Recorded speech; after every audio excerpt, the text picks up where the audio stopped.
katika Kristo, tunawasalimu nyote katika jina la Yesu Kristo. Kwangu leo ni furaha kwa kipekee kuweza kuwa miongoni mwenu. Informer, inspirer, impacter.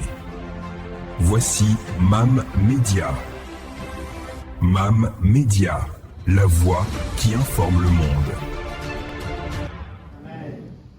Leo nimependelea tuweze kujifunza fundisho ambalo inakuwa kwa watoto na pia fundisho ambayo inakuwa kwa wakubwa.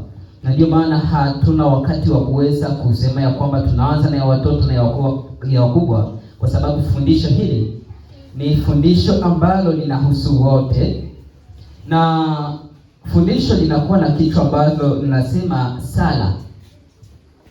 Sala kwa namna nyingine si ni maombi, na kwa sababu inakuwa na upana wake, na kwa sababu tunakuwa na muda mfupi, tutakamata sehemu ya kwanza, sala ambayo inahusu kuomba au kuonyesha Mungu haja ya moyo wako au kile ambacho unachohitaji.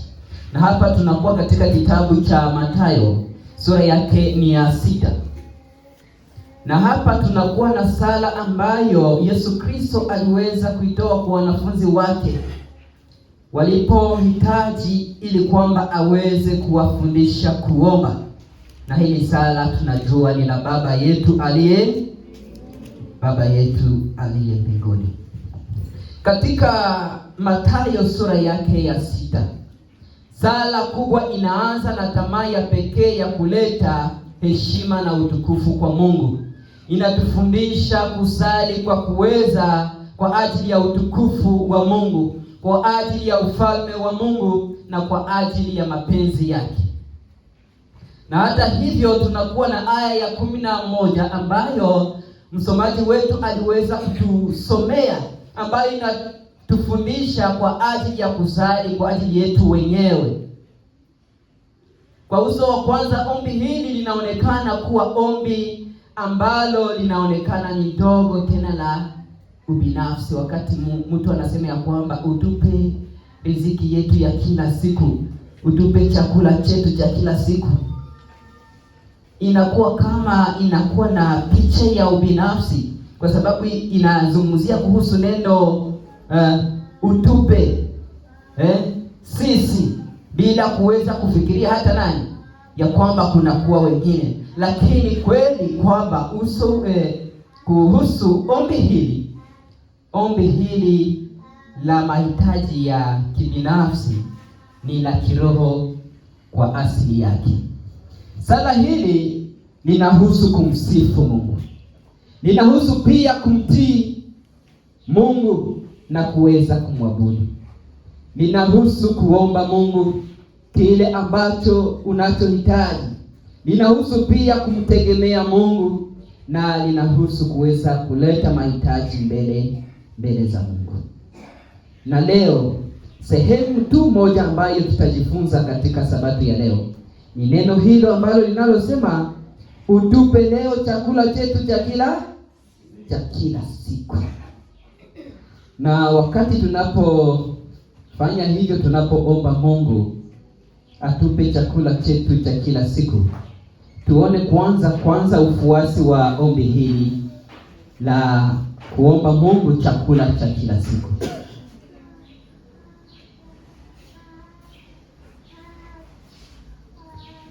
Tunapokuja kwa Mungu na kuomba mahitaji ya msingi wa maisha yetu, tunachukua sehemu katika ibada ya kina. Kweli hakuna aina ya juu zaidi ya ibada kuliko ile ambayo watoto wa Mungu wanakuja mbele za Mungu wao, kuweza kuwaonyesha haja za mioyo yao, kuweza kuonyesha namna gani hawawezi jambo lolote bila yeye, kuweza kusema ya kwamba Baba, siwezi kuishi bila wewe, na kutegemea Bwana, basi uje na uweze kutenda mambo katika maisha yangu. Tunapoomba ombi hili, tunaamini katika nguvu za Mungu. Tunapoomba Mungu atimize mahitaji yetu, tunatangaza imani yetu katika uwezo wake ya kwamba anaweza kufanya hivyo. Tunamwambia Baba yetu kwamba tunaamini ya kwamba anaweza kutuletea, anaweza kututendea, anaweza yote ambayo tunayohitaji kutoka kwake. Na hii maandiko matakatifu inashuhudia kuhusu Mungu katika Ayubu sura yake ya 42 mstari wa 2. Ayubu 42 mstari wa 2. Ayubu anazungumza hapa akisema, najua ya kuwa waweza kufanya mambo yote, na ya kuwa makusudi yako hayawezi kuzuilika. Haleluya. Ni jambo ambalo sisi ambao ni watoto wa Mungu tunapaswa kujua. Tunapaswa kujua na kuamini ya kwamba Mungu anaweza kufanya mambo yote katika maisha yetu. Wala tusifikiria kwamba kunakuwa yale ambayo tunaweza kumomba na ambayo hayawezekani kwake. Na tena ni lazima tuamini ya kwamba Mungu akikusudia kufanya jambo fulani, hakuna yeyote yule, hakuna mamlaka mbinguni, hakuna mamlaka duniani ambayo inaweza kuzuia nani? Mungu kuweza kufanya jambo. Na ndio maana Luka sura yake ya kwanza mstari wa 13 inasema, kwa kuwa hakuna neno lisilowezekana kwa nani? Kwa Mungu. Hakuna jambo lolote hapa chini ya jua mbinguni ambalo Mungu hawezi kufanya nini? Hawezi kulitenda. Na ndiyo sababu yetu ya kuweza kuamini katika nguvu za nani?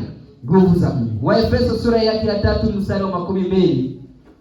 Waefeso 3:12 nasema, utukufu ni wake yeye ambaye ana uwezo wa kutenda zaidi ya yale tunayoyaomba na kuyawazia, kwa kadiri ya nguvu yake inayofanya kazi ndani yetu. Mungu anakuwa na uwezo wa utendaji zaidi ya yale ambayo tunayoyaomba. Nadhani kunakuwa mambo ambayo tunasema ya kwamba ni makubwa ambayo tumeomba Mungu, na tunafikiria kwamba labda Mungu anakuwa na upungufu wa utendaji, hawezi kufanya nini? Hawezi kujibia yale mahitaji ambayo tumeyaomba. Lakini hapo Efeso Paulo anatuambia kwamba Mungu anakuwa na uwezo wa utendaji zaidi ya yale ambayo tunayofanya nini? Tunayawazia, yale ambayo tunayaomba, na hapa naitenda kwa kadiri ya nguvu yake ifanyayo kazi ndani yetu. Tunapoomba ombi hili tunaamini katika ahadi za nani? Ahadi za Mungu. Tunaomba sala hii rahisi, tunakiri imani yetu katika ahadi ambazo Mungu ametoa kwa watoto wake. Biblia inasema kwa uwazi kwamba tunaposema kwamba Baba anashughulikia watoto wake, hii inadhihirika ya kwamba kweli Mungu haoni watoto wake wanapoteseka bila kuwashughulikia. Na ndio maana Zaburi sura yake 37 mstari wa 25 inasema, Zaburi 37:25 inasema, nalikuwa kijana nami sasa ni mzee, lakini sijamwona mwenye haki ameachwa, wala mzao wake akiomba chakula. Haleluya. Hapa ni mtunga Zaburi ambaye anazungumza akionyesha namna gani Mungu anawajali watoto wake, wale ambao wanaokiri jina lake, wale ambao wanaomwamini. Mungu hawezi kuacha watoto wake, anawashughulikia. Wafilipi 4 mstari wa 19 inasema, basi Mungu wangu kwa utajiri wake mkuu kwa njia ya Kristo atawapeni mahitaji yenu yote. Haleluya. Mahitaji yetu yote tunapoileta mbele za Mungu, tuweze kuamini ya kwamba Mungu atatenda, na tunapomjia tuamini katika nguvu zake, na tuweze kuamini pia katika ahadi zake. Tunakuwa na aya ndefu katika Mathayo sura yake ya 6 mstari wa 25 hadi 34. Hii hatutaisoma yote, lakini tunaweza kusoma kwa uchache mstari wa 25. Kwa sababu hiyo nawaambieni, msisumbukie maisha yenu, mule nini au mnywe nini, wala miili yenu mvae nini. Maisha je, si zaidi ya chakula, na mwili zaidi ya mavazi? Waangalieni ndege wa angani, ya kwamba pandi, wala hawavuni, wala hawakusanyi ghalani, na Baba yenu wa mbinguni huwalisha hao. Haleluya. Tunapoangalia ndege, mlishakaona shamba ya ndege? Mlishakaona shamba ya ndege? Hapana. Lakini si wanakula? Nani ambaye anawalisha? Mungu Mwenyezi. Mungu anawashughulikia wa ndege. Sasa neno la Mungu linasema, je, si bora ninyi si bora kupitia hao? Hamuko bora kushindia wa ndege? Nani mwiko na Valeria ndege huko? Sisi ni bora zaidi kuliko nini? Kuliko ndege. Kwa sababu gani? Sisi tumeumbwa kwa picha nani? Kwa picha ya Mungu. Sisi ni mfano wa nani? Mfano wa Mungu. Ni yupi kwenu ambaye akijisumbua aweza kujiongezea kimo chake hata mkono mmoja? Na mavazi na mavazi ya nini ya kusumbukia? Fikirini maua ya mashamba jinsi yameavyo. Hayafanyi kazi wala hayasokoti.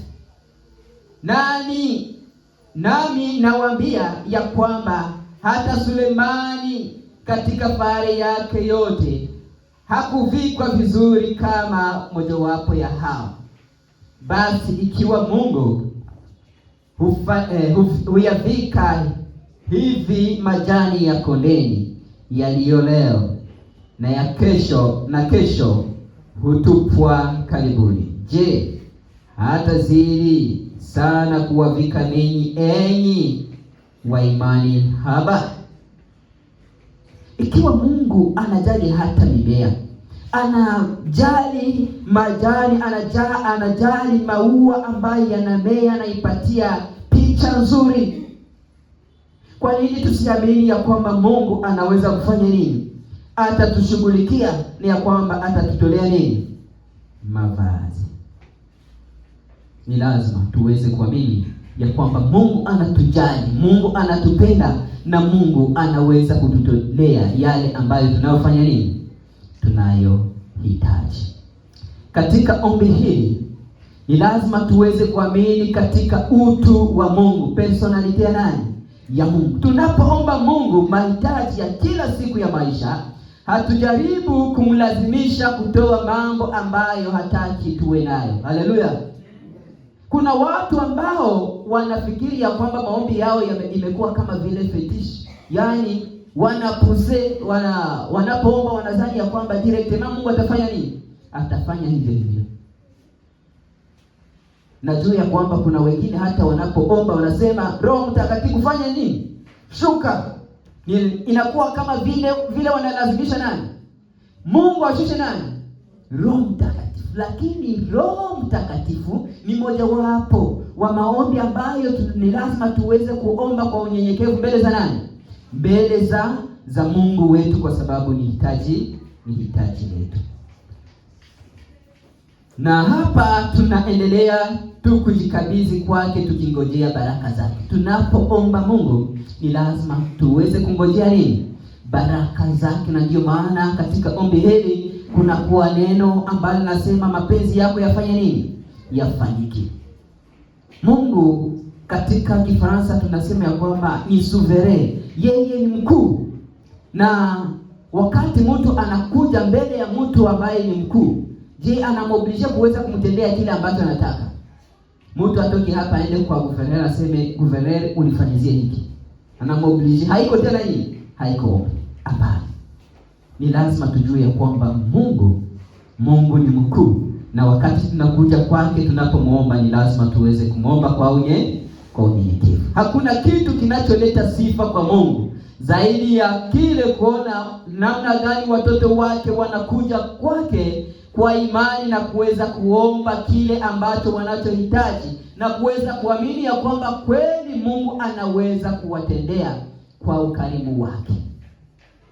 Yeye ni baba wetu, ni lazima tuweze kujua hiyo, na anafurahia kutupatia mambo mema ya maisha.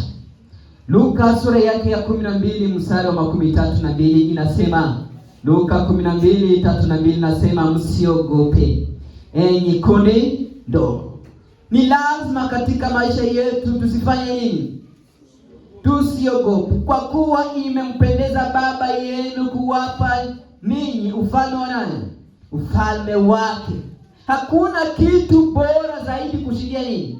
Ufalme ambao Mungu ameandalia walio wake. Na sasa ikiwa natuchagulia kitu kilicho chema na ya kwamba ameahidi ya kwamba atakitoa, ni lazima tunapoishi tusifanye nini? Tusiwe watu wenye oga. Tuangalie sasa utegemezi wa maombi haya.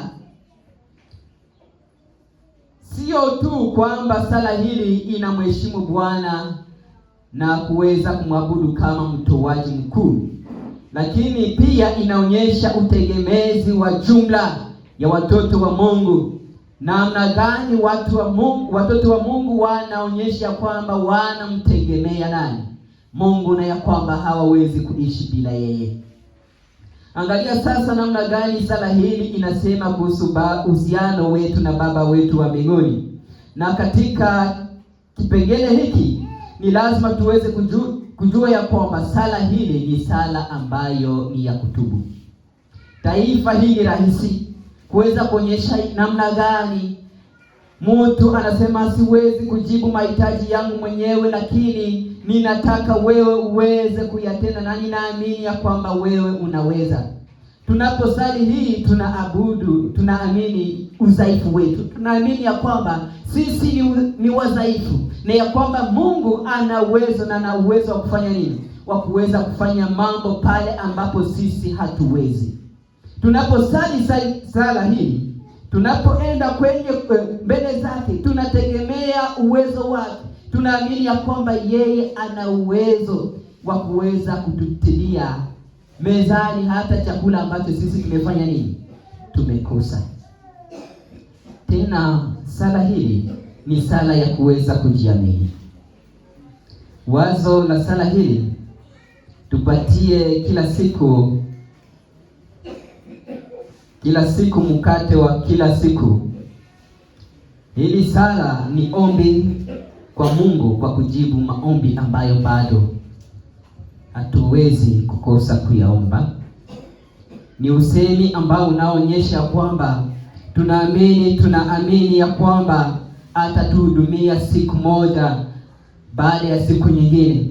Tunapoomba Mungu ni lazima tuamini ya kwamba leo tunakuwa na mahitaji ya kula, lakini pia kesho atafanya nini? Tutakuwa pia na mahitaji hiyo, na ni lazima tuweze kutegemea kwamba leo anapotupa chakula ni lazima tumshukuru na tuamini ya kwamba kesho pia atafanya nini? Atayashughulikia. Na ndio maana Mathayo sura yake ya 6 mstari wa 13 inasema, kwa hiyo msihangaikie kuhusu kesho, kwa sababu kesho itajishughulikia yenyewe. Kila siku inakuwa na nini yake? Tuko pamoja. Msomaji mmoja anaweza kunisomea hapo Mathayo 6:13. Nasema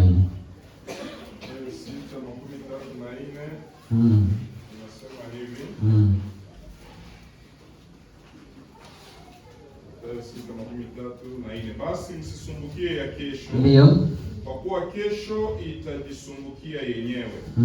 Ubaya wa leo unafaa kwa leo. Amen. Haleluya. Amen. Tusisumbukie nini? Ya kesho. Mungu anapokuwa ametujalia tumepata riziki ya leo, tuwe na imani ya kwamba kesho atafanya nini? Atatushughulikia pia. Na pia sala hili ni sala la kuweza kurizika. Sala hii inasema, niko tayari kukubali mambo ambayo utanipa maishani mwangu leo. Na wakati mwingine wenda tusipende mkate ambao Mungu ameweza kutupatia, lakini ni lazima sasa tuweze kurizika na kile ambacho Mungu amefanya nini? Ametutolea leo. Unaweza kusema ya kwamba mimi ninafurahi kukula nyama, hiyo ni mfano. Lakini leo Mungu akikutolea majani ya pori kuweza kuikula, basi uweze kufanya nini? Uweze kumshukuru. Kuna watu ambao kama hawaja kula samaki samaki na nyama, hawajaridhika ya kwamba Mungu amefanya nini? Amefanya miujiza. Hawakumbuke hata ya kwamba kuna hata wengine ambao wamekosa hiyo majani ambayo wamefanya nini? Wamepata. Hivyo basi, ikiwa tunaitwa kula mkate wa jasho na mateso, yeye ndiye anajua kitu ambacho kilicho bora. Tukumbuke ya kwamba wazazi wetu walipofanya dhambi, laana iliweza kuja kwao, kwa sababu walikuwa wanakula bila jasho yoyote. Lakini neno liweza kutokea kusema ya kwamba kwa jasho mtafanya nini? Mtakula. Na ni kweli kwamba kwa jasho watu wanakula hata leo. Lakini pamoja na yale, tunapokuwa tukitafuta, tunapofanya kazi, Mungu ndiye anafanya nini? Anabariki. Na anajua kile ambacho ni bora kwetu sisi. Ikiwa tunaruhusiwa kufurahia pia chakula cha malaika, kama vile wana wa Israeli katika jangwa walikuwa wakipokea nini? Maana. Kuna hata wale ambao wanangojea nini? Maana iweze kushuka kwao. Yaani hawafanye kazi. Na Mungu anawajali, Mungu anawashughulikia. Kazi yetu katika maisha yetu ni kuweza kumtumainia Mungu, kumtumaini ya kwamba ana uwezo wa kufanya katika maisha yetu hasa kile kinachohitajika kila siku. Waroma sura yake ya 8 mstari wa 28 inasema, tunajua kwamba katika mambo yote Mungu hufanya kazi na kufanikisha pamoja na wote wampendao, yaani wale aliowaita kadiri ya kusudi lake. Haleluya. Mungu hufanikisha mambo ya watu ambao wanaofanya nini? Wanaompenda. Ni lazima imani yetu tuweze kuitia kwa nani? Kwa Mungu, kwa sababu yeye ndiye Mungu wa mambo yote na anafanya kazi pamoja nasi katika yote tunayoyafanya. Maisha ya kuridhika ni pamoja na changamoto kubwa ambayo waamini wa leo wanakuwa nayo. Watu wengi hawaridhiki.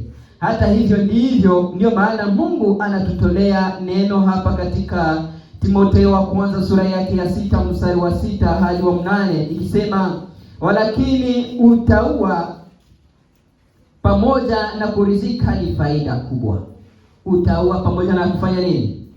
Kuridhika. Ni lazima tuweze kujifunza kufanya nini? Kuweze kuridhika na kile ambacho Mungu amefanya nini? Ametutendea. Mstari wa 7, kwa maana hatukuja na kitu duniani, tena hatuwezi kutoka na kitu. Unaweza kufurahia upate vyote, lakini je, vyote utaenda navyo? Hapana.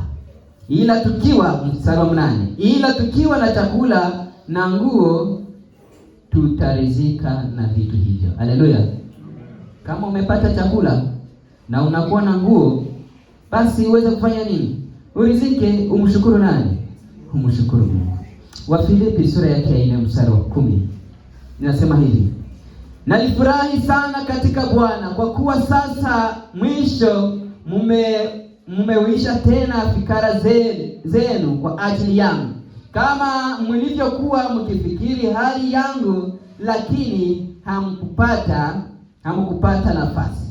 Si kwamba nasema haya kwa kuwa nina mahitaji, maana nimejifunza kuwa radhi na hali yoyote niliyo nayo. Najua kudhiliwa, tena najua kufanikiwa. Katika hali yoyote na katika mambo yoyote nimefundishwa kushiba na kuona njaa, kuwa na vitu vingi na kupungukiwa. Nani ambaye anazungumza hapa? Ni Paulo.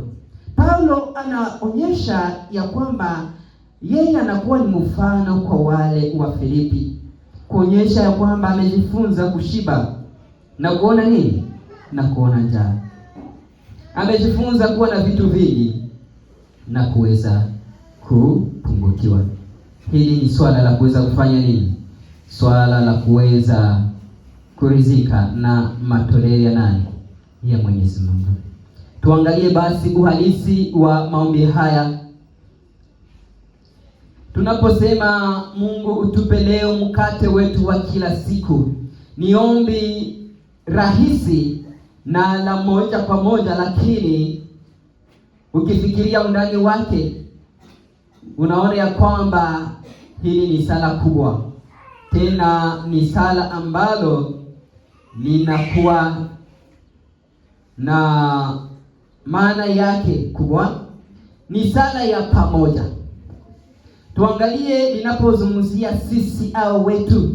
Hii si sala ambayo inaweza kuombwa kwa ubinafsi. Hawezi kusema ya kwamba utakuwa naomba unipe chakula changu cha kila siku. Mungu anataka ya kwamba tuweze kuwajali hata nani? Hata wengine. Sisi ni kuhusu kuomba mahitaji ya familia ya Mungu. Tumeitwa na tumeamuriwa kuwa na matakwa bora ya ndugu zetu ambao wanaokuwa na mizigo mizito katika maisha yao. Na ndio maana hapa tunakuwa na Wafilipi sura ya 2 mstari wa 3 ambayo inasema, musifanye jambo lolote kwa ajili ya ubinafsi kwa kujiona, bali kuweni wanyenyekevu, mkihesabu wengine kuwa bora kuliko ninyi. Musifanye jambo lolote kwa ajili ya ubinafsi. Ni lazima tuweze kufanya nini? Tuweze kuwajali wengine, tuweze kuwaombea hata nani? Hata wengine. Yaani tusiangalie tu mahitaji yetu ya ubinafsi. Wagalatia sura ya 6 mstari wa 2 nasema, chukulianeni mizigo yenu, na kwa njia hiyo mtaweza kutimiza sheria ya nani? Ya Kristo. Ni lazima kuweza kufanya nini? Kuweza kuchukuliana katika nini? Katika maisha. Wakorintho wa kwanza sura yake ya 10 mstari wa 17 inasema hivi, mtu asitafute yale yanayomfaa yeye peke yake, bali wewe hausome. Nione wale ambao wanaonifuata katika Biblia zao. Nani anaweza kusoma hapo? Wakorintho wa kwanza sura yake ya 10 mstari wa 14. Inaonekana tumeweka vitabu vyetu. Wakorintho wa kwanza sura yake ya 10 mstari wa 24. Ndio. Mtu asitafute faida yake mwenyewe. Mtu asitafute faida yake mwenyewe, lakini faida ya mwenzake. Ndio. Hili ni neno la Bwana. Tunapaswa, tunapokuwa tukiishi, ni lazima kuweza kutafuta faida pia nani? Ya wengine. Tunapaswa kuomba kwa ajili ya kila mmoja, kwa kusubiri kwa wahubiri wetu. Ni lazima kuweza kuwaombea, ni lazima tuweze kuombea mitume, tuweze kuombea wale wa mama ambao wanaoishi peke yao ni lazima tuweze kuombea wa vijana ambao wanaopambana, ni lazima tuweze kuombea familia zetu na familia zingine ambazo zinazoteseka, ni lazima tuweze kuombea wagonjwa. Na hapa tunakuwa na Papa Pascal Safari ambaye ni mgonjwa. Ni lazima tuweze kufanya nini? Tuweze kumwombea. Ni lazima tuweze kuombea kila yeyote yule ambaye tunamuona ya kwamba anakuwa katika mahitaji na ambayo yanahitaji uwepo wa nani? Wa Mungu katika maisha yao. Sala hili pia ni sala la kina. Mmoja wa wahubiri aliweza kusema msemo huu, akisema neno hili linaweza kuzungumzwa tena namna hii, akisema tupatie leo vitu vya kutosha kwa ajili ya maisha yetu. Vitu vya kutosha. Yaani ikiwa Mungu alisema utupe chakula chetu cha kila siku, ina maana ya kwamba sio tu chakula ambacho kinafaa kwa ajili ya matakwa ya mwanadamu.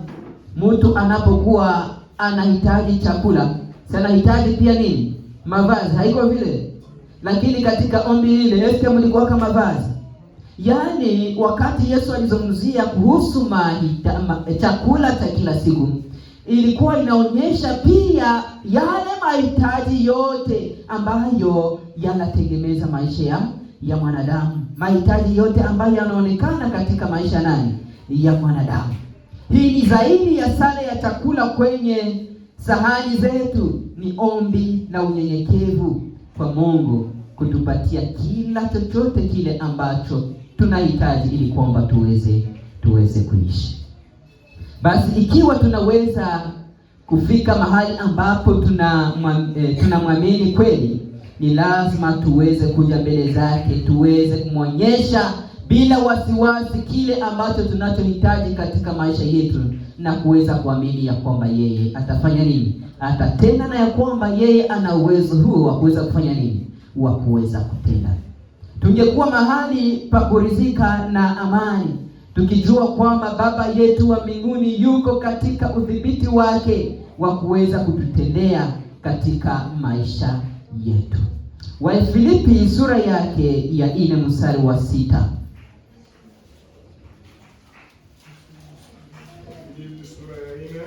Mstari wa 6 na wa 7. Nasema hivi. Ndio.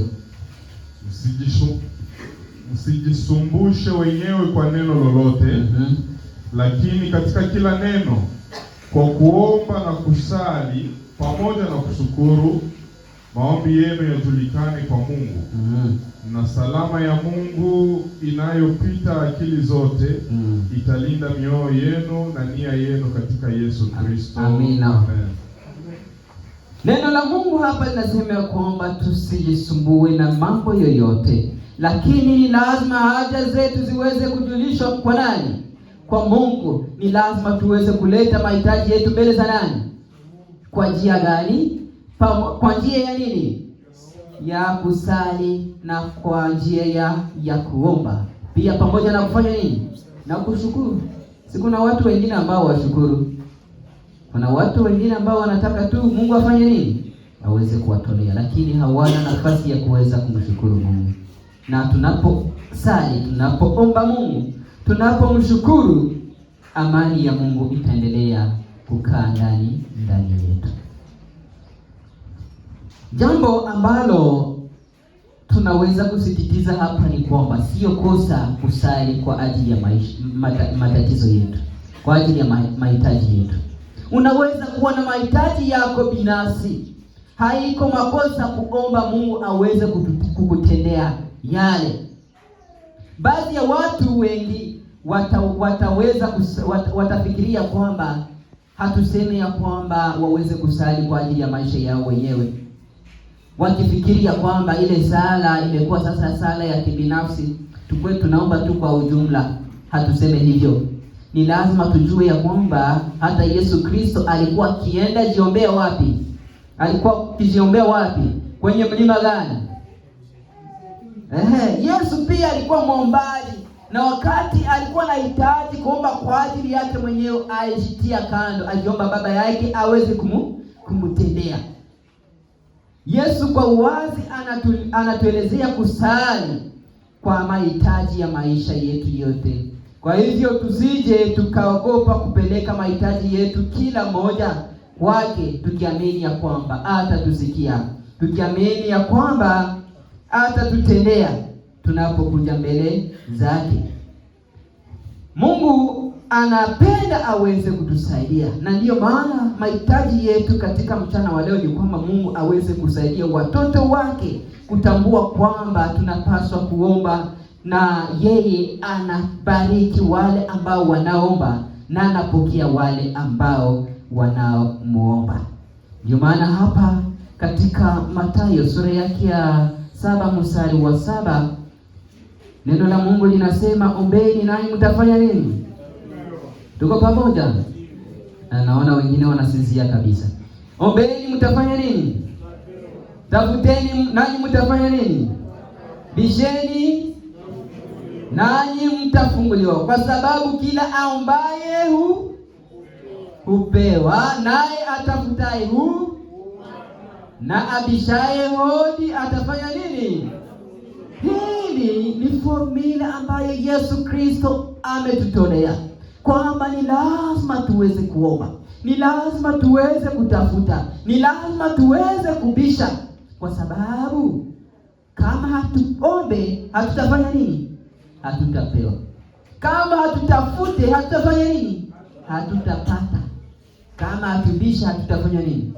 Hatutafunguliwa.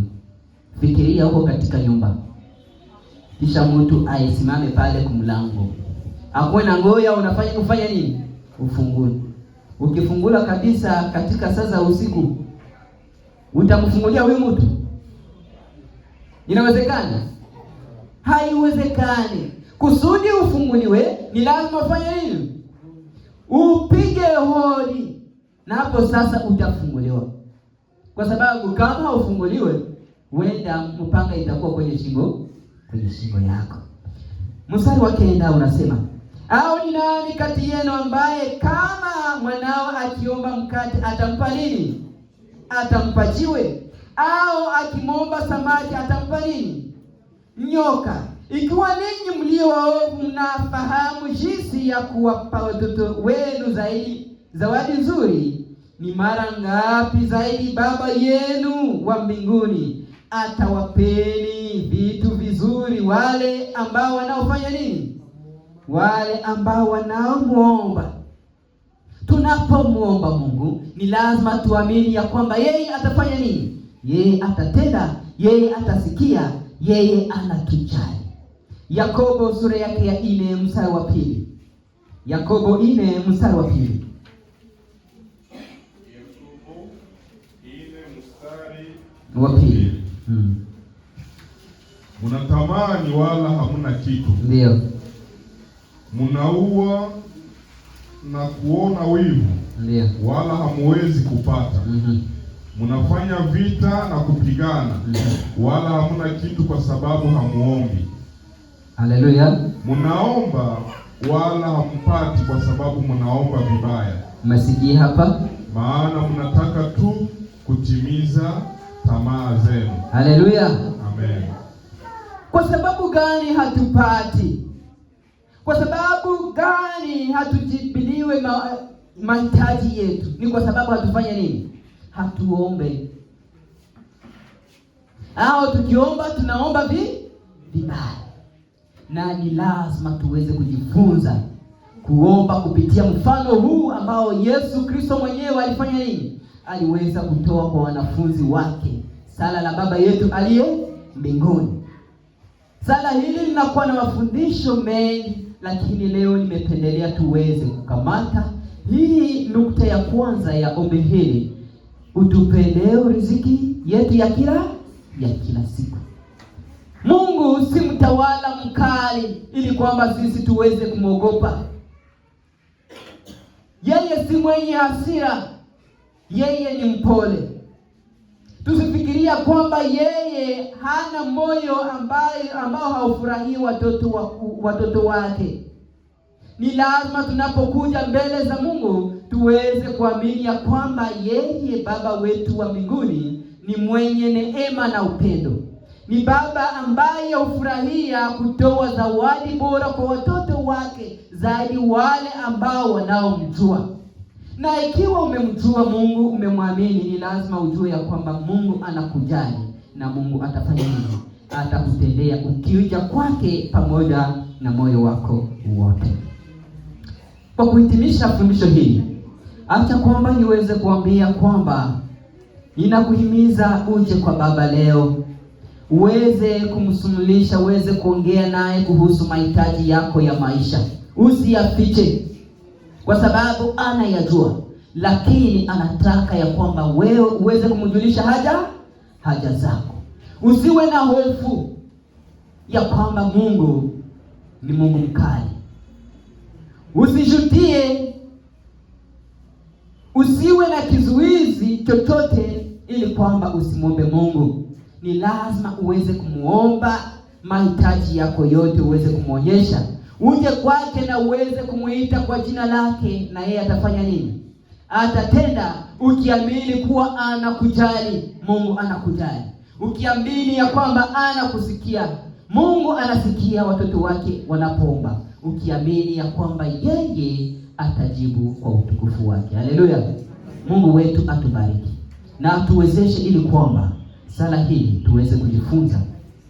tuweze kujifunza kuamini ndani ya yule ambaye anayetoa kwa yeyote yule, yeye ambaye ni muweza yote, yeye ambaye anatualika tuweze kumjulisha haja zetu kwa sababu anataka ya kwamba tuweze kujisalimisha, tusalimishe maisha yetu kwake, ili kwamba aweze kuendelea kutujibia kulingana na mapenzi yake. Mungu wetu atubariki na aweze kutufunza mengi kupitia mafundisho ya mchana wa leo. Tunaomba katika jina la Yesu, amen. Amen. Inawezekana ya kwamba kunakuwa maswali ambayo unakuwa nayo mbele za Mungu wako, unakuwa na mahitaji ambayo unakuwa nayo, na sasa hapa tunataka tuweze kuomba Mungu.